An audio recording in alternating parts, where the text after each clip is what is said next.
जय हिंद friends, welcome back to your channel. स्वागत है एक बार फिर से आपके अपने इस यूट्यूब चैनल पर। कैसे हो आप सब? आई होप आप सभी अच्छे होंगे, स्वस्थ होंगे और आपकी पढ़ाई भी अच्छी चल रही होगी।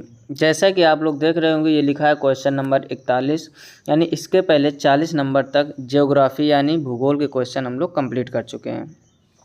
ये एसएससी एमटीएस 2022 के सभी क्वेश्चन हैं जो आपके एमटीएस के एग्ज़ाम में पूछे गए थे। ठीक, तो इसके 2 पार्ट ऑलरेडी अपलोड हो चुके हैं और ये उसका तीसरा पार्ट है। देखते हैं पहला क्वेश्चन क्या लिखा हुआ है। लिखा है, गेहूं की खेती किस प्रकार की मृदा में सर्वोत्तम ढंग से होती है। समझो बात को। मतलब कहने का कह रहा है, अगर आपको गेहूं की खेती करनी है तो किस प्रकार की मृदा का मतलब होता है मिट्टी। तो गेहूं की खेती के लिए किस प्रकार की मिट्टी या मृदा सर्वोत्तम ढंग से होती है। पहला लिखा है काली मृदा, दूसरा लिखा है सुअपवाहित दोमट मृदा, तीसरा लिखा है पीली मृदा और चौथा लिखा है लाल मृदा। ठीक, तो इसका ऑप्शन आपका बी सही हो जाएगा, यानी दोमट मृदा। ठीक, किसी कभी कभार क्वेश्चन में केवल दोमट मिट्टी बोलता है या फिर सुअपवाहित दोमट मृदा। इस प्रकार की मिट्टी में सबसे अच्छा गेहूं का उत्पादन होता है। नेक्स्ट क्वेश्चन देखिए 42 नंबर। लिखा है, विश्व का सबसे बड़ा महाद्वीप कौन सा है। ठीक, यानी विश्व में जो ये महाद्वीप है आपके, सबसे बड़ा महाद्वीप कौन सा है। पहला लिखा है अफ्रीका, दूसरा लिखा है एशिया, तीसरा लिखा है दक्षिण अमेरिका और चौथा लिखा है उत्तर अमेरिका। तो सबसे बड़ा जो महाद्वीप है वो है आपका एशिया महाद्वीप। सब लोग जानते हो 7 महाद्वीप हैं टोटल, जिसमें से सबसे बड़ा कौन सा है, एशिया महाद्वीप। नेक्स्ट क्वेश्चन देखिए 43 नंबर। लिखा है, निम्नलिखित में से कौन सी जल संधि श्रीलंका को भारत से अलग करती है। ठीक, फिर से समझ लीजिए। कह रहा है, निम्नलिखित में से कौन सी जल संधि श्रीलंका को भारत से अलग करती है। पहला लिखा है यूकाटन जल संधि, दूसरा लिखा है मलक्का जल संधि, तीसरा लिखा है पाक जल संधि और चौथा लिखा है सुंडा जल संधि। तो क्वेश्चन है आपका कि श्रीलंका को भारत से कौन सी जल संधि अलग करती है, तो वो है आपकी पाक जल संधि। ऑप्शन सी इसका सही हो जाएगा, यानी जो पाक जल संधि है वो भारत और श्रीलंका को अलग करता है। नेक्स्ट क्वेश्चन देखिए 44 नंबर। लिखा है, निम्न में से किस नदी का उद्गम महाराष्ट्र में होता है। यानी नीचे जो ये 4 ऑप्शन दिए गए हैं, इसमें से कौन सी वो नदी है जिसका उद्गम महाराष्ट्र से होता है, यानी महाराष्ट्र से निकलती है। तो पहला लिखा है गोदावरी, दूसरा लिखा है यमुना, तीसरा लिखा है ताप्ती और चौथा लिखा है नर्मदा। तो इसका ऑप्शन ए सही हो जाएगा, गोदावरी। यानी जो गोदावरी नदी है वो आपकी महाराष्ट्र से निकलती है, यानी उसका उद्गम स्थान कहाँ पर है, महाराष्ट्र में। नेक्स्ट क्वेश्चन देखिए 45 नंबर। लिखा है, निम्नलिखित में से किसे सेरी कल्चर कहा जाता है। यानी जो नीचे ऑप्शन दिए गए हैं, अंगूर की खेती को, मत्स्य पालन को, रेशम के कीटों का वाणिज्यिक पालन और लिखा फलों को उगाना। यानी कह रहा है सेरी कल्चर किसे कहा जाता है। तो सेरी कल्चर कहा जाता है रेशम के कीटों का वाणिज्यिक पालन। तो इसका ऑप्शन सी सही हो जाएगा। यानी आपसे पूछा जाए कि सेरी कल्चर क्या होता है, तो सेरी कल्चर का मतलब होता है कि जो रेशम के कीट होते हैं आपके, रेशम के कीटों का वाणिज्यिक पालन। नेक्स्ट क्वेश्चन देखिए 46 नंबर। लिखा हुआ है, 2011 की जनगणना के अनुसार निम्न में से किस राज्य का लिंगानुपात सबसे कम है। पहला लिखा है बिहार, दूसरा लिखा है हरियाणा, तीसरा लिखा है झारखंड और चौथा लिखा है सिक्किम। तो जो हरियाणा राज्य है आपका, उसका लिंगानुपात सबसे कम है। सबसे ज़्यादा किसका है, इसके पहले के लिए वीडियो में हमने कवर किया था, वो क्वेश्चन मिला था आपको। इसका मतलब सबसे ज़्यादा किसका है, उसका आंसर आप कमेंट बॉक्स में कमेंट करके बताइए, क्योंकि इसके पहले का जो पार्ट था उस पार्ट में हमने बताया था आपको कि सबसे ज़्यादा लिंगानुपात किसका था 2011 की जनगणना के अनुसार। यदि आपने वो लेक्चर नहीं देखा तो इसको देखने के बाद वो दोनों लेक्चर ज़रूर से ज़रूर देखिए। और अगर ये जानकारी आपको अच्छी लग रही हो तो पहले वीडियो को लाइक अवश्य कर दीजिए। आपके लाइक और कमेंट से ही हमें मोटिवेशन मिलता है, जिससे मैं अच्छे से अच्छा कंटेंट लाने का प्रयास करता हूँ। तो 2011 की जनगणना के अनुसार सबसे कम किस राज्य का लिंगानुपात, वो हरियाणा का। ज़्यादा किसका है, अगर आपने पिछला वीडियो देखा है तो ज़रूर बताओगे, कमेंट बॉक्स में कमेंट करके बताइए। नेक्स्ट क्वेश्चन देखिए 47 नंबर। लिखा है, ब्लैक बक राष्ट्रीय पार्क यानी कालियार पार्क ब्लैंक दिया में स्थित है। यानी जो ब्लैक बक है राष्ट्रीय पार्क जिसको कहते हैं कालियार पार्क, ये किस राज्य में। पहला लिखा है सिक्किम, दूसरा लिखा है गुजरात, तीसरा लिखा है हरियाणा, चौथा लिखा है मध्य प्रदेश। तो इसका ऑप्शन बी सही हो जाएगा, गुजरात। यानी ब्लैक बक राष्ट्रीय पार्क या कालियार पार्क कहाँ पर है, तो वो है गुजरात में। नेक्स्ट क्वेश्चन देखिए 48 नंबर। लिखा है, निम्नलिखित में से किस नदी का प्राचीन नाम विपाशा है। ठीक। ठीक, पहला लिखा है ब्यास, दूसरा लिखा है चिनाब, तीसरा लिखा है सतलज और चौथा लिखा है रावी।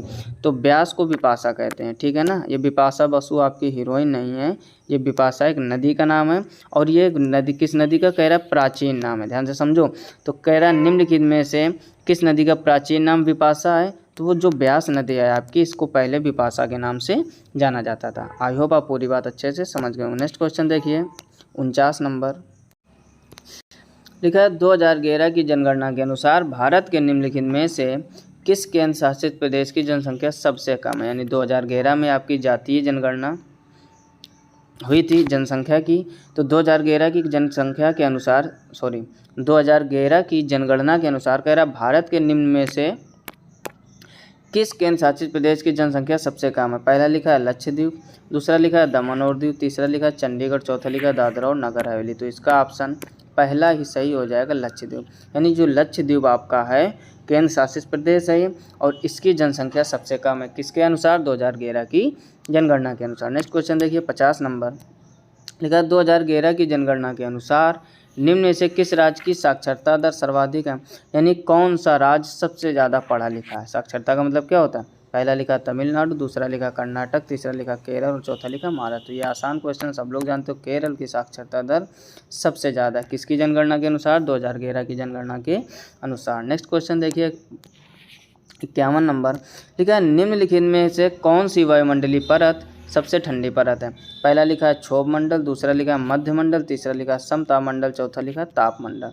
तो कौन सी सबसे ठंडी परत है, तो वो है आपका मध्य मंडल, ठीक है ना। जितने भी आपके मंडल दिए गए हैं कह रहा है उसमें से कौन सी वायुमंडलीय परत ऐसी है जो सबसे ठंडी है, तो वो है आपका मध्य मंडल, option B is correct. Next question देखिए 52 नंबर लिखा है निम्नलिखित में से किस उपकरण का उपयोग हवा या गैस की आर्द्रता को मापने के लिए किया जाता है। देखो हवा हो या गैस हो उसकी आर्द्रता नापने के लिए करते हैं हाइग्रोमीटर का उपयोग, तो ऑप्शन बी सही हो जाएगा। आई होप आप बात को अच्छे से समझ गए होंगे। यानी हवा या गैस की आर्द्रता नापने के लिए किसका उपयोग करते हैं, हाइग्रोमीटर का। नेक्स्ट क्वेश्चन देखिए 53 नंबर लिखा है 2011 की जनगणना के अनुसार निम्न में से किस राज्य की जनसंख्या सर्वाधिक है। अब देखो उधर पूछा गया था कौन सा केंद्र शासित प्रदेश जिसकी जनसंख्या सबसे कम है, वो था आपका लक्षद्वीप। और यहाँ पूछा गया है 2011 की जनगणना के अनुसार निम्नलिखित में से किस राज्य की जनसंख्या सर्वाधिक है। तो सब लोग जानते हैं उत्तर प्रदेश। पिछले भी लेक्चर में ये क्वेश्चन मिला था, सबसे ज़्यादा कहाँ, उत्तर प्रदेश में 24 करोड़ से भी ज़्यादा, लगभग 25 करोड़। तो सबसे ज़्यादा जनसंख्या किस राज्य में है, उत्तर प्रदेश में। कब की ये जनगणना, 2011 की। हर 10 वर्ष में ये आपकी जनगणना होती है। 21 में लॉकडाउन की वजह से, कोरोना महामारी की वजह से ये जनगणना नहीं हो पाई थी। अब नेक्स्ट 31 होगी, ठीक है ना। नेक्स्ट क्वेश्चन देखिए 54 नंबर लिखा म्यांमार निम्नलिखित में से किस राज्य के साथ अपनी सीमा साझा नहीं करता है। ध्यान से पढ़िए, कह रहा जो म्यांमार है वो निम्नलिखित में से किस राज्य के साथ अपनी सीमा साझा नहीं करता है। पहला लिखा है नागालैंड, दूसरा लिखा है सिक्किम, तीसरा लिखा है मणिपुर, चौथा लिखा है मिजोरम। तो जो म्यांमार राज्य है वो कह रहा है अपनी सीमा साझा नहीं करता है, तो उसका ऑप्शन हो जाएगा सी, ठीक। मिजोरम, क्योंकि ये सभी आपके पूरब के राज्य हैं। मिजोरम में भी टच करता है, नागालैंड में भी, मणिपुर में, सिक्किम नहीं करता। क्यों, इसके पहले लेक्चर में हमने मैप बना के बताया था, जो सिक्किम है आपका भूटान और नेपाल के बीच में है। यानी कौन सा, अगर आपसे पूछा जाए वो कौन सा राज्य है जो दो देशों को, भूटान और नेपाल को स्पर्श करता है, तो वो हो जाएगा आपका सिक्किम। और सिक्किम के जस्ट नीचे राज्य वो कौन सा है, तो वो है आपका पश्चिम बंगाल, जिसकी राजधानी कोलकाता है, ठीक। तो इसमें सिक्किम राज्य म्यांमार को टच नहीं करता है, बाकी ये तीनों टच करते हैं। नेक्स्ट क्वेश्चन देखिए 55 नंबर लिखा है जिम कॉर्बेट राष्ट्रीय उद्यान भारत के किस राज्य में स्थित है। पहला लिखा है उत्तराखंड, दूसरा लिखा है पंजाब, तीसरा लिखा है हिमाचल प्रदेश, चौथा लिखा है उत्तर प्रदेश। तो जिम कॉर्बेट नेशनल पार्क कहाँ है, उत्तराखंड। सब लोगों को पता है, आसान सा क्वेश्चन। देखो कुछ क्वेश्चन बहुत आसान होते हैं, ठीक, लेकिन पूरा पेपर आसान नहीं होता, ये आप समझिए। थोड़ा अच्छे लेवल से ही जब आप पढ़ाई करके जाओगे तभी आप पेपर MTS हो, चाहे CHSL हो, चाहे CGL हो, तभी आप निकाल पाओगे। तो इसका answer Jim Corbett national park कहाँ है, उत्तराखंड में, ऑप्शन ए इसका सही हो जाएगा। नेक्स्ट क्वेश्चन देखिए 56 नंबर लिखा है निम्नलिखित में से क्या पश्चिमी घाट का एक हिस्सा नहीं है। पहला लिखा है अन्नामलाई पहाड़ियाँ, दूसरा लिखा है नीलगिरी पहाड़ियाँ, तीसरा लिखा है महादेव पहाड़ियाँ, चौथा लिखा है इलायची पहाड़ियाँ। तो इसका ऑप्शन कौन सा सही हो जाएगा? महादेव पहाड़ियाँ, ठीक है ना। निम्नलिखित में से कह रहा पश्चिमी घाट का एक हिस्सा नहीं है, तो जो महादेव पहाड़ियाँ हैं वो पश्चिमी घाट का हिस्सा नहीं है। नेक्स्ट क्वेश्चन देखिए 57 नंबर लिखा है बांग्लादेश निम्नलिखित में से किस भारतीय राज्य के साथ अपनी सीमा साझा नहीं करता। अब देखो बांग्लादेश कहाँ पर है, कर कौन सा राज्य सीमा साझा नहीं करता। पहला लिखा सिक्किम, दूसरा लिखा पश्चिम बंगाल, तीसरा लिखा असम और चौथा लिखा त्रिपुरा। तो बांग्लादेश पश्चिम बंगाल को भी स्पर्श करता है, त्रिपुरा को भी स्पर्श करता है, असम को भी स्पर्श करता है, किसको स्पर्श नहीं करता है? तो वो है आपका सिक्किम। ऑप्शन ए इसका सही हो जाएगा। नेक्स्ट क्वेश्चन देखिए 58 नंबर लिखा हुआ है निम्नलिखित में से कौन सी परत पृथ्वी की वायुमंडलीय परतों में से एक नहीं है। देखो मध्यमंडल आपने नाम सुना होगा, समता मंडल भी सुना होगा, बाह्यमंडल भी सुना होगा, लेकिन अंतःमंडल नहीं सुना। क्लियर बात? यानी आपसे पूछा गया कौन सी परत है जो पृथ्वी की वायुमंडलीय परतों में से एक नहीं है, तो वो है अंतःमंडल। अंतःमंडल वायुमंडलीय परतों में से नहीं है। मध्यमंडल भी है, समता मंडल भी है, बाह्यमंडल भी है। नेक्स्ट क्वेश्चन देखिए 59 नंबर क्या लिखा है पृथ्वी का सबसे गहरा बिंदु मारियाना गर्त कह रहा कहाँ स्थित है। तो बिल्कुल आसान क्वेश्चन, कहाँ स्थित है? ये प्रशांत महासागर में। कह रहा पृथ्वी का सबसे गहरा बिंदु, ध्यान से समझो, पृथ्वी का बोल रहे हैं हम, समझ रहे हो ना बात को।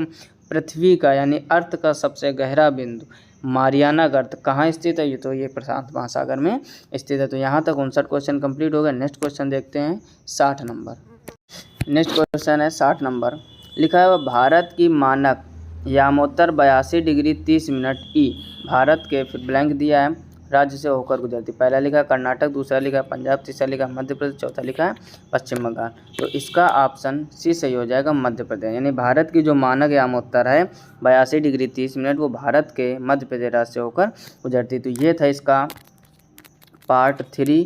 इसके पहले ऑलरेडी 2 पार्ट अपलोड हो चुके हैं। पहले पार्ट में 20 क्वेश्चन, दूसरे में फिर 20 और तीसरा ये था, तो इसमें 60 नंबर तक हम लोग कंप्लीट कर चुके हैं। आई होप आपको ये जानकारी अच्छी लगेगी। 61 नंबर से हम लोग नेक्स्ट पार्ट में इसको 80 नंबर तक कंप्लीट करवाएंगे। यानी हर एक पार्ट में आपको 20 क्वेश्चन प्रोवाइड कराए जाते हैं। तो आप इसी तरीके अच्छे से मेहनत करते रहिए और पढ़ाई करते रहिए और आपको सफलता अवश्य मिलेगी। अगर आपने अभी तक वीडियो को लाइक नहीं किया तो जल्दी से लाइक कर दीजिए, दोस्तों में शेयर ज़रूर कीजिए और चैनल पर पहली बार आए हो तो चैनल को सब्सक्राइब करके नोटिफिकेशन बिल को ऑल पर ज़रूर से ज़रूर सेलेक्ट कर लीजिए। मिलते हैं नेक्स्ट वीडियो में, तब तक अपना ख्याल रखिए, अच्छे से पढ़ाई करते रहिए। तब तक के लिए जय हिंद, राधे राधे।